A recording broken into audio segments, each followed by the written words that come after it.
The white envelope sat on my kitchen table for 3 days before I could bring myself to open it.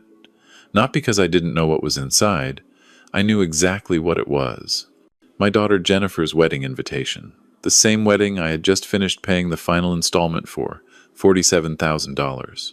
Every penny of my retirement savings, plus a $15,000 loan from the credit union at 9% interest.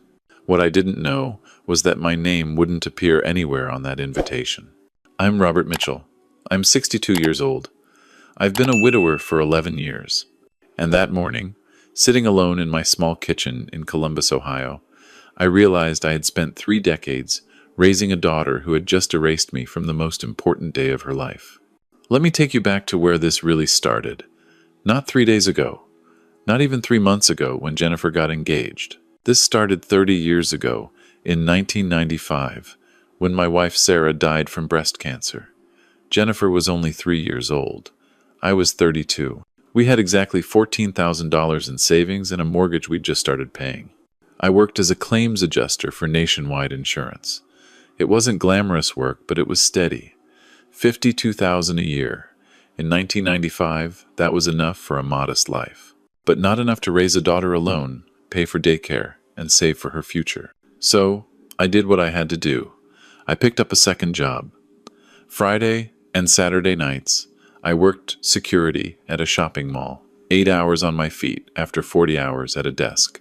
Another $12,000 a year. It wasn't much, but it meant Jennifer could stay in her preschool. It meant I could keep the house Sarah and I had bought together. I never remarried. There were a few dates here and there over the years, but nothing serious. How could I date seriously? Between 2 jobs and raising a daughter, I barely had time to sleep.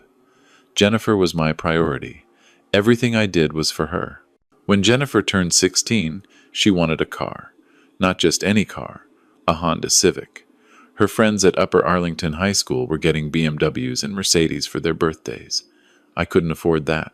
But I saved for 2 years and bought her a used 2008 Civic for $11,000. I'll never forget her face when I gave her the keys. She hugged me and said, "Thanks, Dad.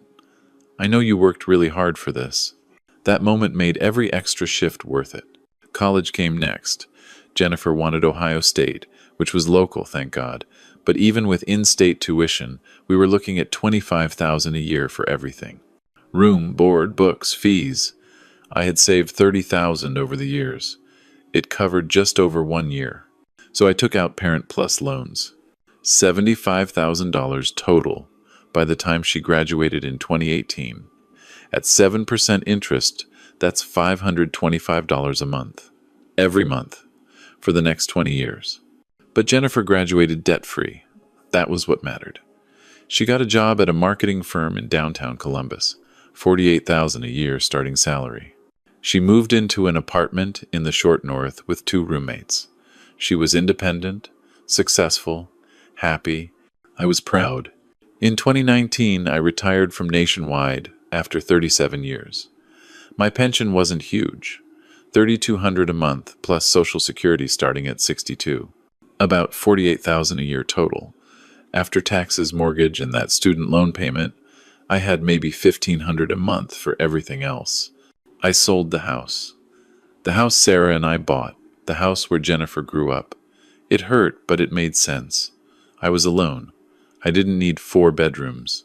I moved into a small 2-bedroom apartment. Cheaper to maintain. No yard work.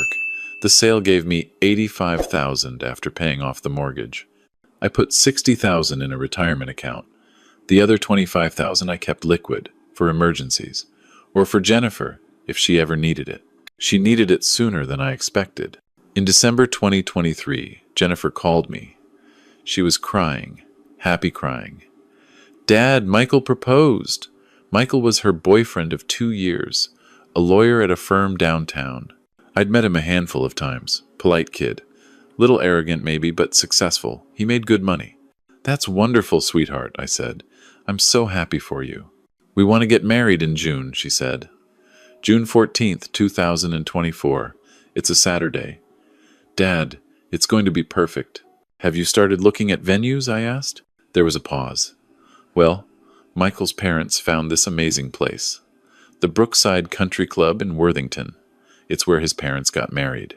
It's beautiful, Dad, but it's expensive. How expensive? The venue alone is $28,000. That includes food and open bar for 200 guests. But then there's the photographer, the flowers, the dress, the DJ, everything else. We're looking at around $60,000 total. My heart sank. $60,000. I had $25,000 in savings. Michael's parents are contributing $35,000, Jennifer continued. They're so generous, Dad, but we're still short. Michael and I have saved $12,000, but that's not enough. I know it's a lot to ask, but could you help? What was I supposed to say? This was my daughter, my only child, the person I had worked 2 jobs for, the person I took out $75,000 in loans for, loans I was still paying. How much do you need? I asked. Just $13,000, she said. I know it's a lot, but Dad, this is my wedding. It's the most important day of my life. $13,000. I had $25,000 in savings. If I gave her 13, I'd have 12 left. 12,000 for emergencies, medical bills, car repairs, everything. But this was Jennifer. Okay, I said. I'll help. Really? Oh my God, Dad, thank you. You're the best. That night, I transferred $13,000 to Jennifer's account. It left me with $12,000 in savings and a monthly budget that allowed for exactly 0 surprises. But it was fine. This was what fathers did. You sacrifice. You give. You make your children's dreams possible. The wedding planning consumed the next 6 months. Jennifer called me occasionally to update me. The dress was $4,000. The photographer was $3,500. The flowers were $3,000. Everything was expensive, but everything was perfect. In March, Jennifer called again. Dad, we have a problem. My stomach dropped. What kind of problem? The venue increased their price. They said because of inflation, they need an extra $4,000. We don't have it. Michael's parents already gave their share. Michael and I are tapped out. Dad, I don't know what to do. We've already sent the invitations. We can't cancel now. $4,000. I had $12,000 in savings. If I gave her 4, I'd have 8 left. Dad, are you there? I'm here, I said. I'm just thinking. I wouldn't ask if it wasn't important, but I can't cancel my wedding. Please, Dad. I closed my eyes. Okay, I'll send it. Thank you, Dad. I promise Michael and I will pay you back once we're settled. That was March. It's November now. I haven't seen a dollar. But I didn't push it. These things take time. They were busy with the wedding. I understood. Then came April. Jennifer called again, and this time she was crying. Not happy crying. Dad, Michael lost his job. Michael had been fired. Some issue with a client. He was looking for a new position, but these things took time. In the meantime, they couldn't afford their apartment. Rent was $1,800 a month. We're thinking of moving in with Michael's parents temporarily, Jennifer said, but Dad, that would be so embarrassing. Michael's 32 years old. We can't live with his parents right before our wedding. What are you asking, Jennifer? Could you help with rent? Just for 3 months. Just until Michael finds something. It would be $5,400 total. I know it's a lot, but, Jennifer, I've already given you $17,000. I know, Dad, and I'm so grateful. But this is an emergency. We're going to be homeless. You wouldn't be homeless. You'd be staying with Michael's parents. Dad, please. I had $8,000 in savings. If I gave her $5,400, I'd have $2,600 left. $2,600 between me and financial disaster. But she was crying. I sent the money. 3 months later, in June, Michael got a new job. Junior partner at a different firm. Back to making good money. I waited for Jennifer to mention paying me back. She didn't. The wedding was June 14th, 2024. I arrived at Brookside Country Club at 4 in the afternoon. The ceremony was at 5. The place was stunning. Manicured lawns, a lake, white chairs set up in perfect rows. You could see where the money went. I was wearing a new suit. I'd bought it at Macy's for $300. It was the first new suit I'd owned in probably 15 years. I wanted to look good for my daughter's wedding. I found my seat in the fourth row, not the front row. The front row was reserved for Michael's parents, Thomas and Patricia Cartwright. They were sitting in the center, beaming, greeting people. Thomas was wearing what looked like a custom Tom Ford suit. Patricia had on a dress that probably cost more than my car. I didn't mind sitting in the fourth row. I understood. The bride's side and groom's side thing was traditional. What bothered me was that nobody seemed to know who I was. Several people asked me, "Are you with the bride or the groom?" "I'm Jennifer's father," I said. "Oh, we didn't realize. Where's your wife?" "She passed away 11 years ago." "Oh, I'm so sorry." This happened 4 times before the ceremony even started. The ceremony itself was beautiful. Jennifer looked stunning in her dress, the $4,000 dress. She walked down the aisle on Michael's uncle's arm. His uncle, not me. Jennifer had told me weeks earlier, "Dad, I know tradition is for the father to walk the bride down the aisle, but Uncle Greg has been like a father to Michael his whole life, and it would mean so much to Michael's family if he did it." I said, "Okay." What else could I say? I watched my daughter get married. I cried. But nobody noticed. Everyone was looking at Jennifer and Michael, at Thomas and Patricia in the front row, at Uncle Greg wiping away proud tears. Nobody looked at me in the fourth row. The reception was inside the country club. 200 people, 6-course dinner, open bar, a DJ who must have cost thousands. Everything was perfect. The speeches started after dinner. The best man went first, Michael's brother. He talked about growing up with Michael, about what a great guy he was, about how lucky Jennifer was. Then the maid of honor, Jennifer's best friend from college. She talked about Jennifer, about their friendship, about what a beautiful couple Jennifer and Michael were. Then Thomas Cartwright stood up. "I want to thank everyone for coming tonight to celebrate these 2 wonderful people," Thomas said. He had a deep, commanding voice. The kind of voice that made people pay attention. Patricia and I couldn't be prouder. Michael is our son, our only child. And tonight, we're gaining a daughter. "Jennifer, welcome to the Cartwright family." People applauded. Jennifer was crying happy tears. Thomas continued. "When Michael told us he wanted to marry Jennifer, we knew we had to do everything possible to make this day perfect. This venue holds special meaning for us. Patricia and I were married here 34 years ago. To see our son married here, to be able to give him this gift, is beyond words. Give him this gift." Thomas made it sound like he paid for everything. He didn't mention the $13,000 I gave in January. He didn't mention the $4,000 I gave in March. He didn't mention the $5,400 I gave for rent. Nobody knew. Michael stood up next. "I want to thank my parents for everything they've done. Dad, Mom, you've given us the wedding of our dreams. This venue, this incredible party, everything. We could never thank you enough." Jennifer nodded, wiping tears. Michael continued. "I also want to thank my beautiful bride.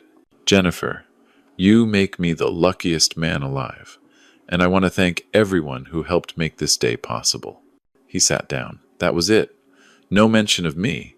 No mention of Jennifer's father, who had contributed nearly half the cost of the wedding. I sat at table 18, not at the head table with Jennifer and Michael, not even at table 1, where Thomas and Patricia sat with their extended family. Table 18, near the back, with some of Michael's distant cousins I'd never met. I ate my dinner in silence. The steak was excellent, probably $40 a plate. Around 9 o'clock, Jennifer came by my table. "Dad, are you having fun?" "It's a beautiful wedding, sweetheart. Isn't it?" Michael's parents really outdid themselves. Michael's parents. I felt something crack inside my chest. Something that had been bending for years finally snapped. "Jennifer," I said, "can we talk privately for a moment?" "Dad, I'm kind of busy. Can it wait? It's important." She sighed. "Okay, let's go outside." We walked out to the patio overlooking the lake. The sun was setting. It was beautiful, romantic. Everything a wedding should be. "What's wrong?" Jennifer asked. "I need to ask you something. Do you know how much I contributed to this wedding?" She hesitated. "You gave me some money, yeah. $22,400. $13,000 initially. $4,000 in March. $5,400 for your rent. Dad, I told you we'd pay you back. That's not what this is about. Jennifer, you've thanked Michael's parents 4 times tonight. You thanked the DJ. You thanked the florist. You thanked the photographer. You haven't thanked me once. Dad, you're my father. You're supposed to help me. That's what parents do. That's what parents do. Her words hit me like a physical blow. Your husband just gave a speech thanking his parents for paying for this wedding. But Jennifer, they paid $35,000. I paid $22,400, nearly the same amount. Where was my thank you? I didn't think you needed public recognition, she said. Her tone was defensive now. You're my dad. You know I'm grateful. Do you know what I gave up for you, Jennifer? Do you have any idea? Dad, don't do this. Not tonight. I worked 2 jobs for 18 years so you could have a good life. I took out $75,000 in loans so you could graduate college debt-free. Loans I'm still paying, $525 a month. Every month. I sold the house your mother and I bought so I could help you if you needed it. And you needed it. You needed $22,000 and I gave it to you even though it was almost all I had left. Jennifer's eyes were cold. I didn't force you to do any of that. I'm not saying you did. I'm saying I did it because I love you. Because you're my daughter. And tonight, I sat in the 4th row at your wedding. Not the front row. The 4th row. I watched you walk down the aisle with Michael's uncle instead of me. I sat at table 18. Not even at your parents' table. Because apparently there wasn't room. And I listened to you thank Michael's parents for giving you the wedding of your dreams when I gave nearly as much as they did. Dad, you're embarrassing me. People can hear us. I'm embarrassing you? Jennifer, I'm invisible. I've been invisible all night. I'm the father of the bride, and nobody even knows who I am. That's not my fault. Maybe if you'd been more social, more involved. More involved? Jennifer, I've been involved your entire life. I've been there for everything. Every recital, every graduation, every birthday. I was there when your mother died. I was there when you needed money. I'm always there. But tonight, the one night you could have acknowledged that, you didn't. She was quiet for a moment. Then she said, What do you want from me, Dad? An apology? Fine. I'm sorry I didn't thank you in front of everyone. Is that what you want to hear? I want you to mean it. I do mean it. But you're ruining my wedding right now. I looked at my daughter. This young woman I had sacrificed everything for. This stranger who thought love was measured in what you were supposed to do, not in what it cost. Go back to your wedding, Jennifer, I said. Enjoy your night. Are you going to stay? No. I'm going to go home. Dad, don't leave angry. Please. I'm not angry, I said. And it was true. I wasn't angry. I was something far worse. I was empty. I'm just tired. I drove home that night in silence. I didn't cry. I didn't rage. I just drove. When I got home, I sat at my kitchen table and did something I should have done years ago. I opened my laptop and looked at my finances. Retirement savings. $12,000 left, down from $85,000. Student loan balance. $63,000 still owed. 12 years of payments remaining. Monthly income. $4,000 after taxes. Monthly expenses. $2,800, including the student loan payment. Emergency fund. $2,600. I had given Jennifer $22,400 in 6 months. She and Michael together earned approximately $140,000 a year. They could have afforded to pay for their own wedding. They could have afforded a smaller wedding. They chose not to because they knew I would help. And they were right. I did help. I always helped. The next morning I called my lawyer, a guy I'd known for years, Bill Henderson. We'd worked together on claims cases. Bill, I need to update my will. Sure thing, Robert. What changes are we making? Currently, everything goes to Jennifer. I want to change that. To whom? The Columbus Literacy Council. There was a pause. Robert, are you sure about this? That's your daughter. I'm sure. Can I ask why? I told him about the wedding, about the $22,000, about sitting in the 4th row, about being invisible. Bill was quiet for a moment. Then he said, I understand. Let me draw up the paperwork. We met the following week. I signed the new will. Everything I had would go to the Columbus Literacy Council, a charity my wife Sarah had volunteered with before she died. If Jennifer wanted money, she could earn it herself.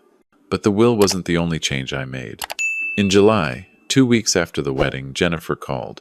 "Dad, great news. Michael and I found a house. It's in Upper Arlington. 4 bedrooms, 3 bathrooms. It's perfect for starting a family." "That's wonderful, Jennifer. The thing is, we need help with the down payment. We have $40,000 saved, but the house is $550,000. We need 20% down, which is $110,000. So we're short $70,000. Michael's parents are giving us $30,000. We were hoping you could give us the other $40,000. I had $12,000 in savings." "Jennifer, I don't have $40,000. But you sold the house. Where did all that money go?" "I gave you $22,000 of it." "Dad, that was for my wedding. This is different. This is an investment. We'll pay you back." "Jennifer, even if I gave you every penny I have, it wouldn't be enough." "Then take out a home equity loan. You own your apartment, right?" "I rent my apartment." "I sold my house, remember?" There was a long silence. "So you're saying you won't help us?" "I'm saying I can't help you." "You mean you won't?" "Dad, this is my future. This is where I'm going to raise your grandchildren." "Jennifer, I've already given you everything I can afford to give. You need to figure this out on your own." "Wow. Okay. I guess I know where I stand with you. You've known where you stand with me your entire life. You just didn't care until I couldn't give you anything else." She hung up. She didn't call back. 2 months passed. In September, I got a letter in the mail. An invitation. "Please join us for our housewarming party." They'd bought the house. Without my help. Apparently, Michael's parents had given them the full $70,000. I didn't go to the housewarming party. In October, Jennifer called. "Dad, I'm pregnant." My heart should have leapt. I was going to be a grandfather. But all I felt was a dull ache. "Congratulations," I said. "We're so excited. The baby's due in May." "Dad, we were hoping you'd help with childcare. Michael and I both work full-time, and daycare is so expensive, like $2,000 a month. We thought maybe you could watch the baby a few days a week. You're retired. You have time. Watch her baby for free. After everything." "Jennifer, I can't do that." "Why not?" "Because I'm not your free babysitter. If you need childcare, you'll need to pay for it like everyone else." "Dad, you're being cruel. This is your grandchild, and you're my daughter." "But that hasn't seemed to matter to you." "What's that supposed to mean?" "It means I've spent 30 years giving you everything. My time, my money, my retirement, my health. And at your wedding, you couldn't even acknowledge I existed. So no, Jennifer, I won't be your free childcare." "Fine. I'll ask Michael's parents. At least they actually care about me." "I'm sure they will. They have the money for it." She hung up again. It's November now. 5 months since the wedding. I haven't spoken to Jennifer since October. She hasn't called. I haven't either. I think about her sometimes. I think about the little girl who hugged me when I gave her that used Honda Civic. The girl who said, "Thanks, Dad. I know you worked really hard for this." I wonder when that girl disappeared. Or maybe she never really existed. Maybe I just saw what I wanted to see. Last week, I got a call from Bill Henderson. "Robert, I have some news. A distant cousin of yours in Michigan passed away. Apparently you were named in his will." "What? I barely knew him." "Well, he left you $50,000. $50,000. The irony wasn't lost on me. A relative I barely knew left me more in death than my daughter had ever acknowledged in life." "What should I do with it?" I asked. "That's up to you." I thought about it for a long time. Jennifer would hear about this eventually. She would call. She would apologize. She would say she'd been stressed, that she hadn't meant to hurt me, that she loved me, and she would ask for money. "Put it in a trust," I said, "for Jennifer's child. The baby due in May." "A trust? With what conditions?" "The child can access it at 25 years old, but only if they've earned a college degree on their own. No parent contributions, no loans, their own scholarships, their own work. If they can do that, they get the $50,000. If not, it goes to charity." "That's very specific, Robert." I don't want that child to turn out like their mother, I said. I want them to learn that nothing worth having comes free. That sacrifice has value. That the people who love you deserve gratitude, not just demands. The trust was set up last week. Jennifer doesn't know about it yet. She'll find out eventually, probably when she asks me for money for baby expenses and I tell her I don't have any. And she'll be furious. She'll call me selfish. She'll say I'm punishing her child for her mistakes. But that's not what I'm doing. I'm teaching. I'm teaching my grandchild something I failed to teach Jennifer. That love isn't an ATM, that gratitude matters. That the people who sacrifice for you deserve to be seen. I sit in my small apartment now, alone. My retirement savings depleted. My student loans still unpaid. No contact with my only daughter. Some people would say I failed as a father. That I gave too much, or not enough. That I'm bitter, angry, unforgiving. Maybe they're right. I don't know anymore. What I do know is this. On June 14th, 2024, I sat in the fourth row at my daughter's wedding. I watched her thank everyone except me for the best day of her life. And I realized that sometimes the people who take you for granted will only notice you when you're gone. So I chose to be gone. Not physically. I'm still here, still in Columbus, still paying off those student loans. But I'm gone from Jennifer's list of people she can rely on. Gone from her emergency contact. Gone from her financial backup plan. And for the first time in 30 years, I'm okay with that. Because I finally learned what my daughter never did. You can't buy love. You can't sacrifice your way into someone's gratitude. And you can't make someone see your value if they're determined not to look. All you can do is stop standing in the fourth row, waiting to be noticed. Sometimes, the bravest thing a father can do is walk away.